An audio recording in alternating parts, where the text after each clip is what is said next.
Have you ever struggled to throw something away? A chipped mug? A worn-out chair? A piece of fabric that's lost its use yet, for some reason you still keep it. Not because it's valuable, but because it's been there with you, and letting it go feels like erasing a small piece of your own story. We live in a world that replaces everything too quickly: phones, furniture, even people. And somewhere between all the upgrades and resets, we've learned to fear something quietly, that once we're no longer new, we might not be needed anymore. Maybe that's why we're drawn to upcycled things. A cracked cup, repaired with gold. An old wooden table, sanded and painted again. They're not perfect, but they carry a different kind of beauty. The beauty of something that's lived, been hurt, and still managed to endure. When we see something brought back to life, our brains light up as if we're witnessing healing itself. The same regions that release dopamine and oxytocin, the chemicals of love, comfort, and reward, react to renewal as a sign of life overcoming decay. So that warm feeling isn't just aesthetic, it's primal.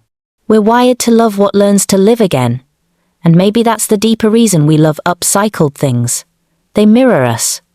We've all been chipped, faded, mended by time and tenderness. And somehow, we've found our way back too.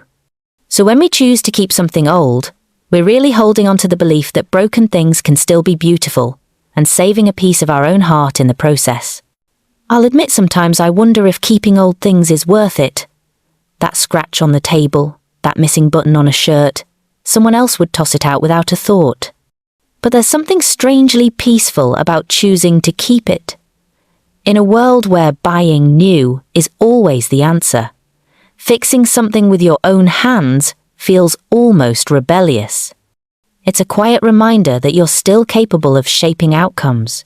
You can glue a frame, stitch a seam, and prove if only to yourself that you can make things better again.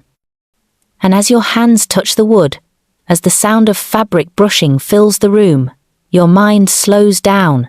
You stop checking your phone, stop rushing.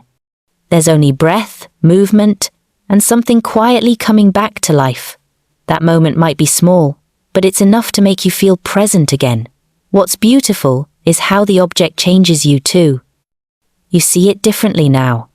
You remember the choice to keep it, the patience it took, and suddenly your heart softens toward the object and toward yourself.